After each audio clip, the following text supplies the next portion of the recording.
FY27 first quarter के result को declare कर दिया है। हालांकि कंपनी ने बहुत सारे पैरामीटर्स में जो अच्छा परफॉर्म किया है, लेकिन अभी भी जो है काले बादल जो है मंडरा रहे हैं। तो चलिए कंपनी के रिजल्ट को जो है डिटेल में देख लेते हैं। कंपनी के इस क्वार्टर में अगर नेट इंटरेस्ट इनकम को देखिए तो 2786 करोड़ का है, जो कि लास्ट ईयर सेम क्वार्टर से 17.5% से इंक्रीज हुआ है। वही अभी अगर सिक्वेंशियल क्वार्टर लास्ट क्वार्टर से अगर देखें तो 5.6% से इंक्रीज हुआ है। अब नेट इंटरेस्ट इनकम क्या होता है कि कंपनी जो लोन दे रही है उस पर जो कंपनी को इंटरेस्ट वगैरह मिल रहा है उससे जो इनकम हुआ है। और वही अगर नेट इंटरेस्ट मार्जिन को देखें तो इस क्वार्टर में 2.7% का था, जो कि लास्ट ईयर सेम क्वार्टर में 2.5% है। तो 0.20% से जो है इंक्रीज हुआ है। अब नेट इंटरेस्ट मार्जिन क्या होता है कि कंपनी जो लोन देती है उसके लिए भी कंपनी जो पैसा बोरो करती है। और मेनली कंपनी जो अभी 2020 के बाद कंपनी के ब्रांड में जो अच्छा खासा एक हिट हुआ था, जिससे कंपनी का जो करंट अकाउंट और सेविंग अकाउंट में डिपॉजिट्स है वो बाकी बैंक से कंपेरिजन में उतना हाई नहीं है। तो जिस वजह से कंपनी को जब बाहर से पैसा जो है लेना बोरो करना होता है तो उससे जो कॉस्ट ऑफ बोरोइंग जो है वो काफ़ी हाई होता है। अगर कंपनी के जो पेयर्स है तो एचडीएफसी हो गया, आईसीआईसी हो गया, एक्सिस बैंक हो गया, कोटक हो गया, इनसे अगर कंपेयर करें तो उस वजह से कंपनी का जो नेट इंटरेस्ट मार्जिन है वो अभी करेंटली 2.7 है, जो कि काफ़ी कम है। नॉर्मली ये 3.5% से ज़्यादा होना चाहिए। और करंटली कंपनी का जो नॉन इंटरेस्ट इनकम है, जो कि डिफरेंट सर्विसेज वगैरह जो कंपनी प्रोवाइड करती है, उससे जो कंपनी की जो कमाई होती है वो इस क्वार्टर में 1798 करोड़ का रहा है, जो कि अगर लास्ट क्वार्टर से कंपेयर करें तो 3.9% से ऊपर गया है। और वही अगर लास्ट ईयर सेम क्वार्टर से कंपेयर करें तो 18.7% से ऊपर गया है। वही अगर कंपनी की ऑपरेटिंग कॉस्ट को देखें तो इस क्वार्टर में 2880 करोड़ का है, जो कि लास्ट ईयर सेम क्वार्टर से 4.1% से इंक्रीज हुआ है और लास्ट क्वार्टर से 4.8% से इंक्रीज हुआ है। और वही इस क्वार्टर में कंपनी ने जो है जो प्रोविजंस किया है, प्रोविजंस क्या होता है कि जो बैड लोन्स होते हैं, जो 90 डेज तक जो पैसा कंपनी को नहीं मिलता है उसको जो कंपनी बैड लोन्स करार देती है, तो उसके लिए कंपनी ने जो प्रोविजंस किया है। और इस क्वार्टर में जो है 394 करोड़ का था वो। तो कंपनी क्या कर रही है कि 2020 के बाद कुछ टाइम तक जो कंपनी अपने आप को स्टेबलाइज करती रही, उसके बाद पिछले 2-3 साल में अगर आप देखोगे तो कंपनी जो अपने ग्रोथ फेज पे है, जहाँ पे कंपनी जो है रिटेल बैंकिंग के थ्रू रिटेल जो कस्टमर्स है उनको जो एक अच्छा खासा लोन दे रही है। और उसमें जो काफ़ी स्लिपेजेस देखने को मिल रहा है, तो जिसकी वजह से कंपनी जो है लगातार जो है प्रोविजंस किए जा रहे हैं क्वार्टर ऑन क्वार्टर। हालांकि इस क्वार्टर में जो कंपनी का जो स्लीपेज था वो कम था, जो कि हम थोड़ी देर में देखेंगे।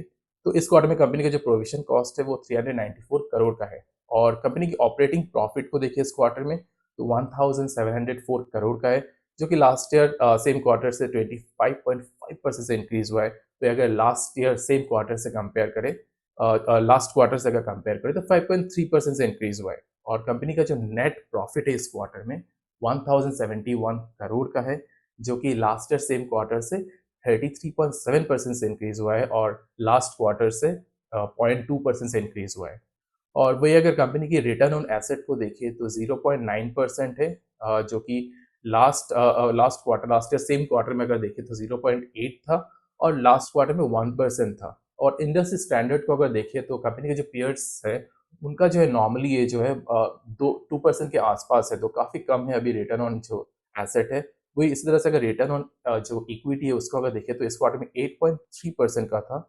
हालांकि पिछले लास्ट क्वार्टर और आई मीन पिछले साल जो क्वार्टर है उससे अगर कंपेयर करें तो काफ़ी इंक्रीज हुआ है। और सीक्वेंशियल क्वार्टर से अगर कंपेयर करें तो कम हुआ है। और अगर इसको अगर इंडस्ट्री एवरेज से अगर देखें, इंडस्ट्री स्टैंडर्ड के हिसाब से अगर देखें तो जो एचडीएफसी बैंक, आईसीआईसी इनका जो है नॉर्मली 15% के ऊपर है। तो ये भी जो है काफ़ी कम है। और वही अगर कंपनी की नेट एडवांसेस को देखें इस क्वार्टर में तो 2,85,118 करोड़ रहा है, जो कि अगर at year on year quarter से 18.3% से इंक्रीज हुआ है। वही क्वार्टर ऑन क्वार्टर जो है 4.3% से इंक्रीज हुआ है। और वही अगर कंपनी की जो कंपनी को जो बेसिकली कंपनी ने जो लोन दिया है और कंपनी का जो डिपॉजिट मिला है उसका अगर रेशियो निकाले तो 90.4% पैसा जो कंपनी ने जो लोन पे दिया है इस क्वार्टर में। और वही अगर कंपनी की टोटल डिपॉजिट्स को देखें तो इस क्वार्टर एंड तक जो है वो 3,15,373 करोड़ का है, जो कि ईयर वन ईयर क्वार्टर से अगर कंपेयर करें तो 14.3% से इंक्रीज हुआ है। हालांकि लास्ट क्वार्टर में ये जो 3,17,000 करोड़ का था, तो लास्ट क्वार्टर से अगर कंपेयर करें तो थोड़ा कम हुआ है। और जिसकी वजह से हम देख रहे हैं, जैसे कि अभी थोड़ी देर पहले हम बात कर रहे थे, कंपनी का जो करंट अकाउंट और सेविंग्स अकाउंट में जो डिपॉजिट है वो बाकी जो पेयर्स है उनके कंपेरिजन में कम है, क्योंकि जैसे कि हमें पता है 2020 में कंपनी के ब्रांड में जो एक अच्छा खासा हिट हुआ था, तो उस वजह से क्या हो रहा है कि कंपनी का जो कॉस्ट ऑफ बोरोइंग है, जो कंपनी पैसा जो लोन में दे रही है, वो बाहर से जो कंपनी को जो बोरो करना हो रहा है, जो कि हाई कॉस्ट बोरोइंग होता है और जो उसका एक असर जो है कंपनी के नेट इंटरेस्ट मार्जिन पे भी देखने को मिल रहा है। तो और कंपनी की अगर हम इस क्वार्टर में अगर एसेट क्वालिटी की बात करें तो जो ग्रॉस एनपीए है, टोटल जो लोन बुक है उसका जो बैड लोन परसेंटेज अगर देखें 1.3% है, जो कि लास्ट ईयर सेम क्वार्टर में अगर आप देखोगे तो उससे जो है 30 बीपीएस से कम हुआ है। और अगर क्वार्टर ऑन क्वार्टर देखें तो फ्लैट है।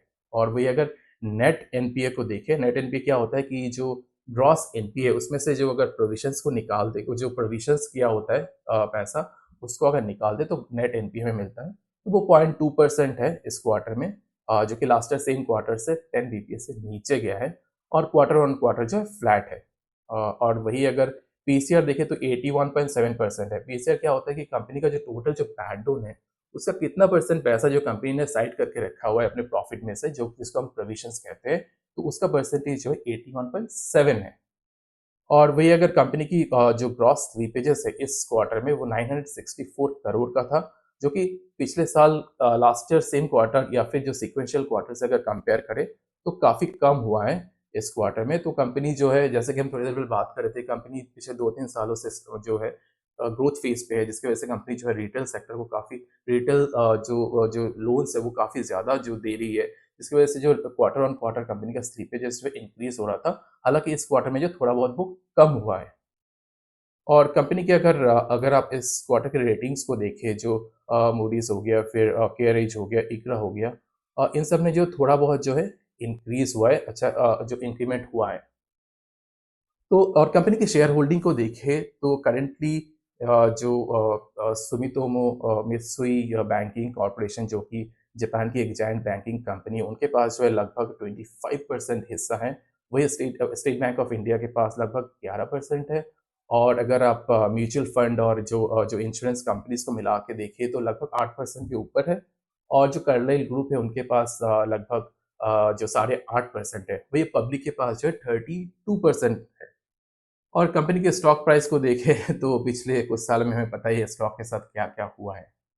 तो जैसे कि हमने देखा कि रिज़ल्ट में काफ़ी अच्छा इम्प्रूवमेंट हुआ है, लेकिन अभी भी जो है काफ़ी सारे पैरामीटर्स में कंपनी को आने वाले क्वार्टर्स में अच्छा परफ़ॉर्म करना है।